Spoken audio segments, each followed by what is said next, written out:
આપણા અત્યારના કુટુંબોમાં જે આપણે વાતો સાંભળીએ છીએ એ પહેલાંના કુટુંબોમાં કેમ નહોતી સાંભળવા મળતી? તમે અત્યારે જાણો છો કે ભારતની અંદર ખૂબ બધી ચર્ચાઓ થઈ રહી છે મેન્ટલ હેલ્થ માટે થઈને.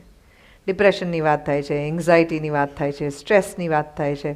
તો 10 રૂપિયાના પગારમાં 15-16 જણાનો પરિવાર ચલાવતા મારા દાદાને નહીં ડિપ્રેશન આવતું હોય, નહીં એન્ઝાયટી થતી હોય, નહીં સ્ટ્રેસ આવતો હોય? શું કરતા હશે એ લોકો એ વખતે? તો પહેલાં કેમ એવું છે કે આ શબ્દો જ હવે શોધાયા છે જે આ શબ્દો પહેલાં નહોતા? ના, ચિંતા ને દબાણ ને તણાવ ને આ બધા શબ્દો તો હતા. તો કેમ નહોતું થતું? એટલા માટે નહોતું થતું કારણ કે આખું કુટુંબ ભેગું થઈને સાથે રહેતું હતું. એટલે ઘરમાં બધાની વચ્ચે ચિંતા વહેંચાઈ જતી હતી, સ્ટ્રેસ વહેંચાઈ જતો હતો, એકલતા વહેંચાઈ જતી હતી. હવે આપણે ઝઘડો કરીને એકલતા લઈએ છીએ. I want my space. You fight for the loneliness that eventually is going to bite you.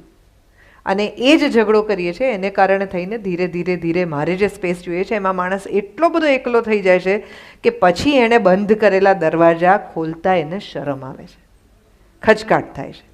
પછી એમ થાય છે કે મેં જ કીધું હતું કે મારા કુટુંબની વાતમાં વચ્ચે નહીં પડવાનું, હું ને મારું ફેમિલી ને હું ને મારું આમ ને હું ને મારું કામ ને. એમાંથી હવે કેવી રીતે મોટા ભાઈને જઈને કહું કે હું મૂંઝવણમાં છું? એમાં કેવી રીતે હું મારા જેઠાણીને જઈને કહું કે હવે મારાથી નથી થતું, મને તકલીફ પડે છે? એ જે દરવાજા બંધ કરી દઈએ છીએ ને આપણે, એ પછી આપણને ફરીથી ખોલતા નથી આવડતા. અને એટલા માટે આ બધી તકલીફો થાય છે. કુટુંબ જેટલું મોટું, હમણાં હું અહીંયા ઘાટકોપરમાં મારી બેન રહે છે તો હું એને ત્યાં ગઈ. મને ખબર જ નહોતી કે આજે એના ઘરનું વાસ્તુ છે. તો એ લોકોનું ઘર પેલું રીડેવલપમેન્ટમાં નવું બન્યું હતું, એની અંદર ઘર બન્યું. તો કે ના નાનકડું ઘર છે. મેં કીધું નાનકડું ઘર છે, આ 2 બેડરૂમના ઘરની અંદર તો આપણે બધા જ્યારે ઉનાળાના વેકેશનમાં 15-16 જણા બધા કઝિન્સ ભેગા થઈને સાથે રહેતા હતા ને આડી અવળી પથારીમાં બધા ગોઠવાઈ જતા હતા અને પથારી ઠેકીને જતા હતા. 2-2 અઢી મહિના એવી રીતે સાથે રહેતા હતા. અને આજે અમે જેટલી વાર બધા ભેગા બેસીએ છીએ ત્યારે કહે છે કે એવો સમય જે હતો ને હવે નથી. હવે બધા પાસે પોતપોતાના 2-2 બેડરૂમના ને 3-3 બેડરૂમના ને 5-5 બેડરૂમના ઘર છે. પણ ઘરમાં રહેશે કોણ?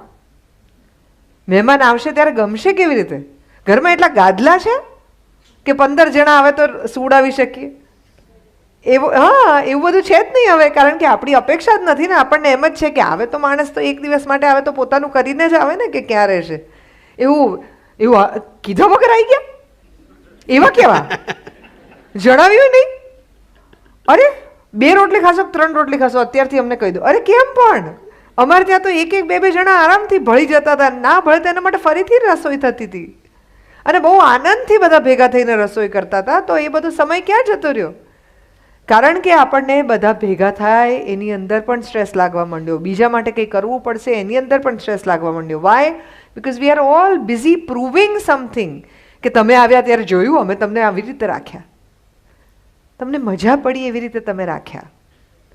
તમારી પાસે જેટલી જગ્યા હતી એટલો તમે રાખ્યા નહીં. એ જગ્યા ઘરની જગ્યા નથી, એ જગ્યા મનની જગ્યા છે. કે ગમતા ને વહાલા ને સ્વજનો માટે તો ઘરમાં જગ્યા હોય જ, કરવી ના પડે.